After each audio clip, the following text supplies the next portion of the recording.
Assalamualaikum warahmatullahi wabarakatuh.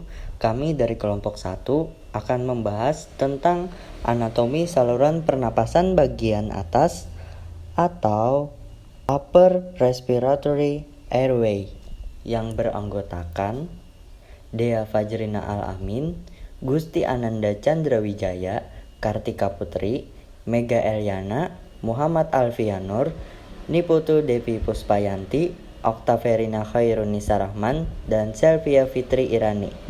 Pembahasannya ada 4, yaitu pengertian organ, fungsi organ, struktur organ, dan yang terakhir kesimpulan. Organ saluran pernapasan bagian atas.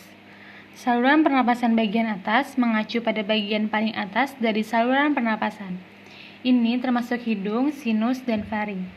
Pada bagian yang pertama, yaitu terdapat sphenoid sinus atau sinus paranasal, bertindak sebagai ruang suara dalam resonansi vokal. Yang kedua ada faring, sering juga disebut sebagai tenggorokan bagian atas manusia. Faring ini bentuknya seperti tabung dan letaknya di belakang rongga hidung. Fungsi dari faring ini adalah sebagai penyalur. Jadi, udara yang masuk ke tubuh disalurkan lewat faring ke trakea. Yang ketiga ada epiglotis, bentuk berupa lipatan pada tulang rawan dan letaknya tepat di belakang lidah.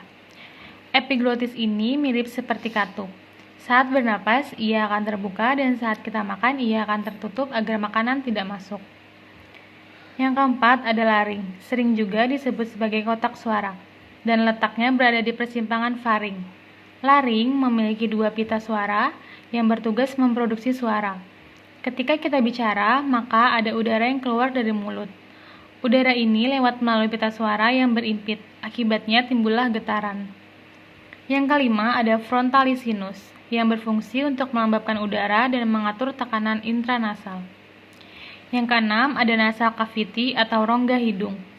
Adalah tempat masuknya udara menuju tenggorokan. Rongga hidung juga bertugas menjaga kelembapan, suhu, dan tekanan udara di sana. Di dalam rongga hidung terdapat selaput lendir dan bulu hidung. Yang ketujuh ada oral cavity atau mulut, berfungsi sebagai tempat masuknya makanan serta udara. Makanan yang masuk ke dalam mulut akan melewati saluran pencernaan lain seperti usus dan dikeluarkan melalui anus. Yang terakhir ada trakea, sering juga disebut sebagai batang tenggorokan. Trakea tersebut tugasnya adalah mengalirkan udara ke paru-paru. Bentuk trakea sendiri seperti tabung berongga lebar yang berhubung langsung pada bronkus paru-paru tersebut. Trakea merupakan salah satu organ pernapasan manusia yang sangat penting. Fungsi dari saluran pernapasan bagian atas adalah membantu mengirimkan oksigen ke sel-sel di seluruh bagian tubuh, membantu untuk mencium sesuatu dan berbicara, menjaga tingkat kelembapan tubuh, membantu pembuangan limbah dari tubuh berupa karbon dioksida, dan melindungi saluran udara dari zat-zat asing yang berbahaya. Kemudian lanjut ke struktur organ.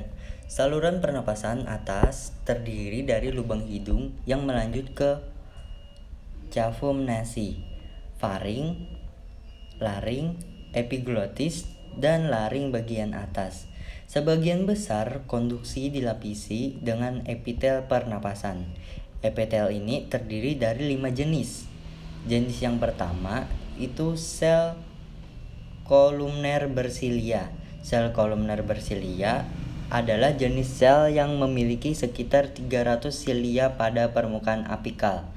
Kemudian yang kedua, sel goblet. Sel goblet juga berlimpah pada bagian apikalnya terisi dengan butiran musin glikoprotein. Kemudian yang C, sel sikat. Sel sikat adalah tipe sel kolumnar yang memiliki permukaan apikal kecil dengan bantalan yang memiliki banyak mikrofili. Sel sikat memiliki beberapa komponen seperti sel gustatorik atau sel pengecap dan ujung saraf aferen pada permukaan basal yang berfungsi sebagai reseptor kemosensorik.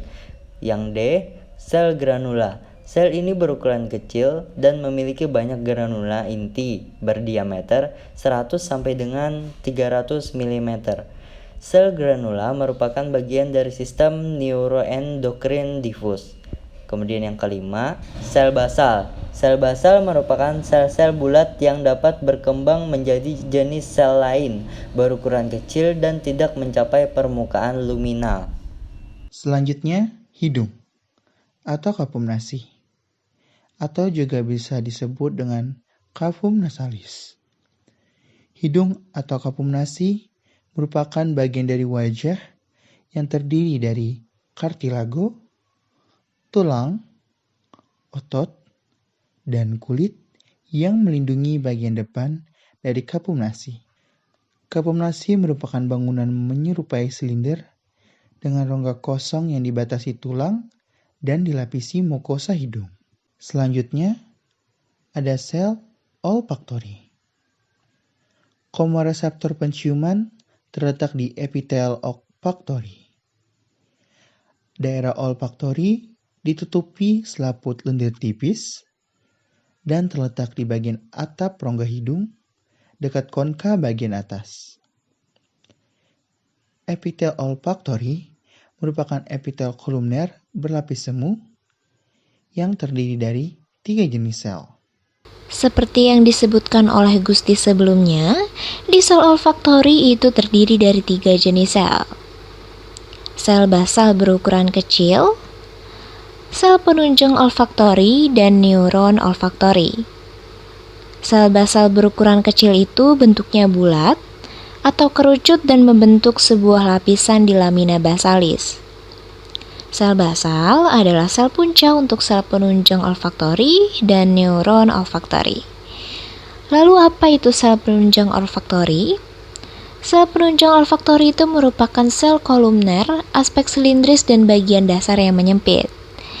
Di permukaannya terdapat mikrofili yang terendam dalam cairan mukus. Sel penunjang memiliki banyak kanal ion yang berfungsi untuk mempertahankan lingkungan mikro yang kondusif untuk fungsi penciuman dan kelangsungan hidup sel olfaktori. Sedangkan neuron olfaktori atau neuron penciuman merupakan neuron bipolar terdapat di seluruh epitel olfaktori. Dibedakan terhadap sel penunjang dari posisi inti yaitu terletak di antara sel penunjang dan sel-sel basal. Selanjutnya kita masuk ke sinus paranasal dan juga nasofaring. Sinus paranasal adalah rongga bilateral di tulang frontal, maksila, etmoid, dan sphenoid pada tengkorak. Dilapisi dengan epitel respiratoropis, lamina propria terdiri dari beberapa kelenjar kecil dan kontinu dengan periutum. Terletak di belakang rongga hidung. Sinus paranasal ada 8, 4 di bagian kanan dan juga 4 di bagian kiri. Sinus paranasal merupakan hasil pneumatisasi tulang-tulang kepala yang terbentuk rongga di dalam tulang. Dilapisi oleh mukosa yang merupakan lanjutan dari mukosa hidung dan mempunyai muara di rongga hidung melalui ostium. Secara klinis, sinus paranasal dibagi menjadi 2 kelompok. Yang pertama anterior, yang kedua adalah posterior. Anterior sendiri bermuara di bawah konka media, terdiri dari sinus frontal, sinus maksila, dan juga sinus etmoid anterior. Posterior bermuara di atas konka media, terdiri dari sinus sphenoid dan juga sinus etmoid posterior. Lalu kita masuk ke nasofaring. Nasofaring adalah bagian pertama dari faring ke arah kaudal bawah menerus menjadi orofaring yang merupakan bagian belakang rongga mulut. Nasofaring dilapisi dengan epitel respiratori dan bangunan tonsil faring medial serta lubang bilateral dari tuba eustachial. Nasofaring merupakan bagian atas tenggorokan faring yang terhubung dengan bagian belakang hidung. Nasofaring memiliki bentuk yang menyerupai ruang kotak, dan fungsi dari nasofaring adalah sebagai jalur pernapasan dari hidung ke tenggorokan yang kemudian diteruskan menuju paru-paru. Pada bagian ini, kita akan membahas tentang faring. Setelah melalui kafum nasi, udara yang diinhalasi akan memasuki faring. Faring merupakan bagian yang menghubungkan bagian ujung belakang kafum nasi dengan bagian atas esofagus dan laring. Faring dibagi menjadi 3 bagian, yaitu nasofaring, orofaring, dan laringofaring. Nasofaring merupakan bagian teratas dari faring dan berada di belakang dari kafum nasi. Udara dari kafum nasi akan melewati nasofaring dan turun melalui orofaring yang terletak di belakang kafum oris, di mana udara yang diinhalasi melalui mulut akan memasuki orofaring. Berikutnya, udara akan memasuki laringofaring, di mana terdapat epiglotis yang berfungsi mengatur aliran udara dari faring ke laring. Tenggorokan merupakan saluran yang dilewati udara dari hidung menuju paru-paru. Faring merupakan persimpangan antara saluran makanan dan saluran udara pernapasan. Selanjutnya, laring. Laring menghubungkan faring dengan trakea. Terdiri dari lempengan tulang rawan. Pada bagian dalam dindingnya digerakkan oleh otot. Otot tersebut dinamakan otot epiglotis. Otot epiglotis berfungsi untuk membuka dan menutup lubang atau saluran kerongkongan jika ada makanan yang masuk. Di laring juga terdapat selaput suara. Selaput tersebut akan bergetar jika dilalui oleh udara ketika berbicara. Kemudian ada trakea. Trakea merupakan saluran seperti pipa yang tersusun atas tulang rawan berbentuk cincin. Trakea terletak di depan kerongkongan. Pada bagian dalamnya licin karena dilapisi oleh selaput lendir. Sel epitel silindris bersilia berfungsi untuk menahan debu atau kotoran dalam udara agar tidak masuk ke paru-paru. Di trakea juga terdapat selaput suara. Selaput tersebut akan bergetar jika dilalui oleh udara ketika kita berbicara. Kita sampai pada proses pernafasan.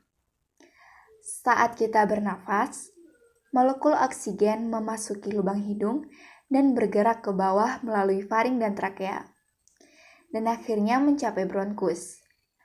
Dari setiap bronkus oksigen berjalan ke paru-paru. Di dalam paru-paru, bronkus terbagi berulang-ulang untuk membentuk bronkiolus. Oksigen mengalir melalui bronkiolus ini dan mencapai alveoli. Masing-masing dikelilingi oleh jaringan kapiler.